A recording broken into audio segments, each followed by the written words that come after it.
Hello and welcome to the beautiful Torque Brewing taproom. My name is Kristin. We are getting ready for the season finale of Red Tie Live, and I am so pumped to be joined by Ash. You guys are playing our last show of the season. We are so stoked to have you.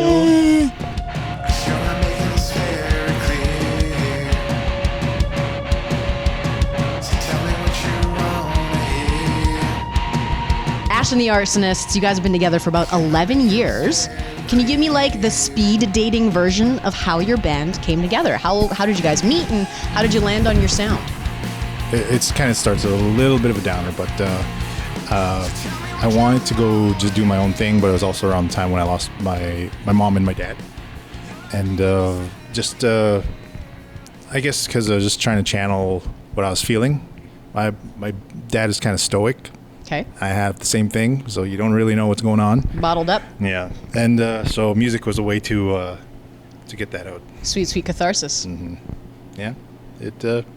But it worked out good. I remember there's a thing called NCI Jam. I entered that and I placed 4th, and that gave me the confidence to want to go out and try write music and try to be a frontman. Okay. So how did you find the other members? The current ones, my buddy Matt was playing a band of a friend of mine. He kept offering his services, like, yeah, man, we should jam, and we just clicked. And He wore you down. Oh, we just clicked, and also too, like when we jam, we were starting to write songs right away. So and It was then a natural fit, natural progression. So we eventually just like, you want to join the band? And he's like, sure. And so we did that, and then we needed a bass player. He's like, well, I know a bass player. And Perfect. So that's how we met the other Matt.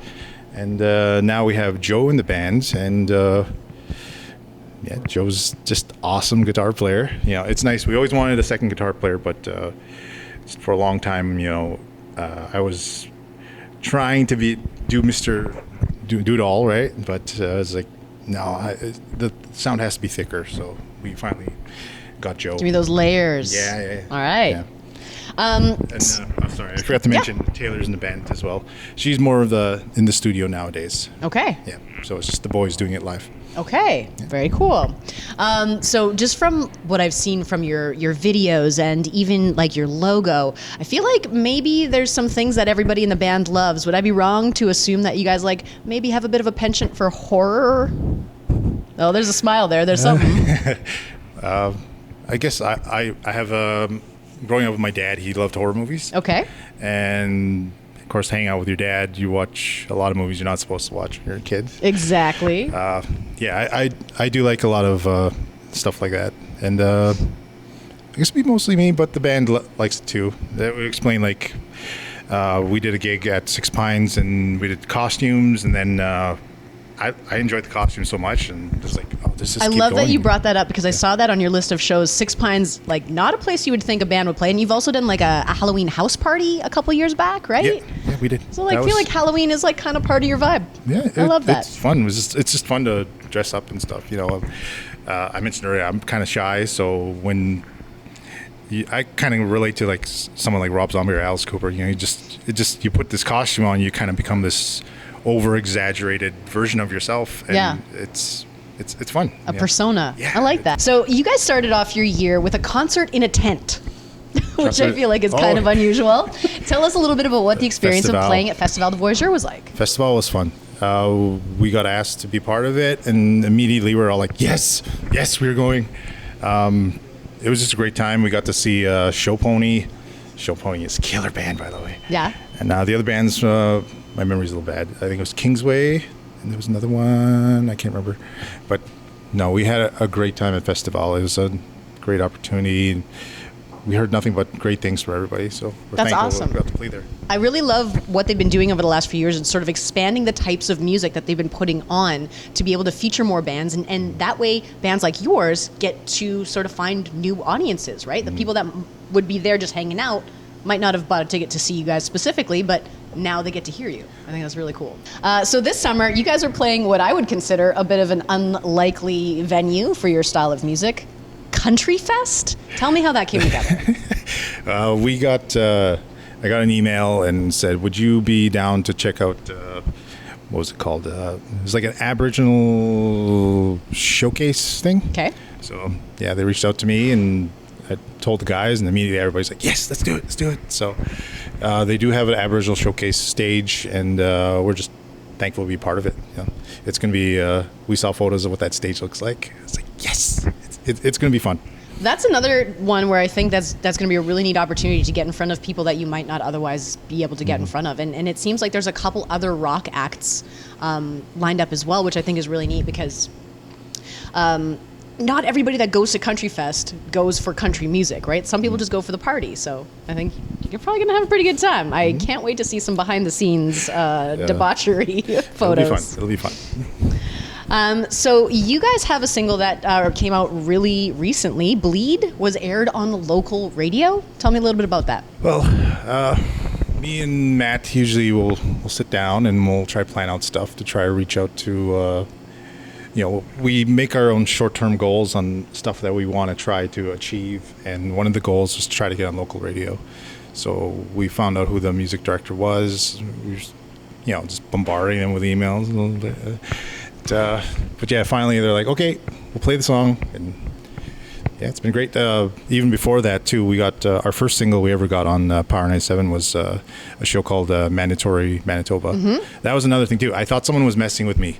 I opened the email and I said, would you guys be interested in being featured? And we had no recordings at the time, so that was kind of that was a way of getting us in the studio, and now we're kind of on a roll, getting all the stuff on Spotify, all that stuff. Well, that's really cool. And yeah, I used to work in radio, and one of the things that really disillusioned me was that they were playing less and less local stuff, and that just really broke my heart.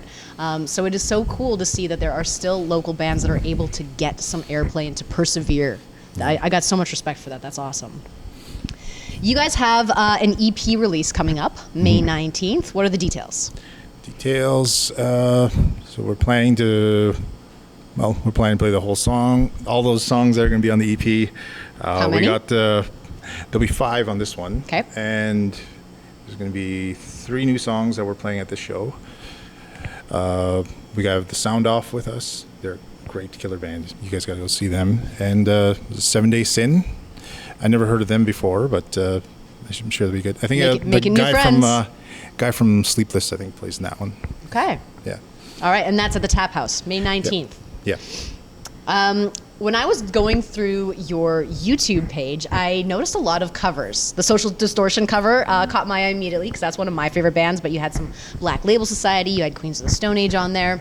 What can you say about the importance of sort of mixing in covers into the set, or why do you also play covers in addition to your originals? Just, sometimes if you go somewhere and nobody knows who you are, you want to relate somehow with somebody. So we always try to pick a cover maybe they'll like this, and kind of keep them engaged. Sometimes it's hard to get people to come enjoy the music when they don't know it. Mm-hmm. But if they hear something that catches their ears, okay, maybe I'll come. They need that little gateway. Yeah. That's very cool. We were also joking a lot before we started filming about doing karaoke. Mm-hmm. I want to know, what's your go-to karaoke song? It's Sunglasses at Night. I love it. And just to go back to the covers thing we were just talking about too, you said your guitar player is a shredder, mm-hmm. right? So you like mixing in some stuff where he gets to practice his chops? Like now, I don't know if Curry wants to do some covers too, which is awesome because he's more shy than I am. Okay. And I don't know, just everybody wants to try to push what the output of what we're doing in the band. And it was already a collaborative effort, but now it's like everybody just wants to, flex their muscles and show what they can do and do the thing. Yeah, we're all just all having fun doing this, and we're all just a team. So it's like, why wouldn't we just feature somebody to doing something? Yeah. Mm-hmm. Well, and it's so important to have everybody pulling in the same direction, mm-hmm. right? So where can people connect with you? What socials are you most active on? Where do they find your music? They want to know more. They're going to want to know more. You can follow our socials. You can follow us on Facebook, on Instagram, TikTok, Twitter. You can find us on YouTube. And it's all just Ash and the Arsonists? All of it's either Ash and the Arsonist or Arsonist 204. We have our own website. What else? You can find us on all streaming platforms. Yeah. And so you guys are performing Red Tie Live, our season finale. I'm stoked for this. Why should people tune in? It's your opportunity to pitch it. Tell them what you're bringing. Yeah, you get the opportunity to see what we do live, and with this new lineup, we're really excited that we get to share this with show people in the scene what we're capable of doing. And, we just want to bring everybody to our shows, and now you get an opportunity to see it. Okay. Are there opportunities for pyrotechnics? I feel like with a name like Ash and the Arsonists, you're gonna need at some point some pyrotechnics. I can, when I was a kid, I used to be a pyro kid. Play with those weight cans. Okay, yeah. Just make it like a cheap rap sign, All right, we might have to get some additional waivers for the live stream on May 4th, but we'll see what we can do. You're not going to want to miss it, so make sure you join us on YouTube May the 4th at 4 p.m. for Ash and the Arsonists on Red Tie Live.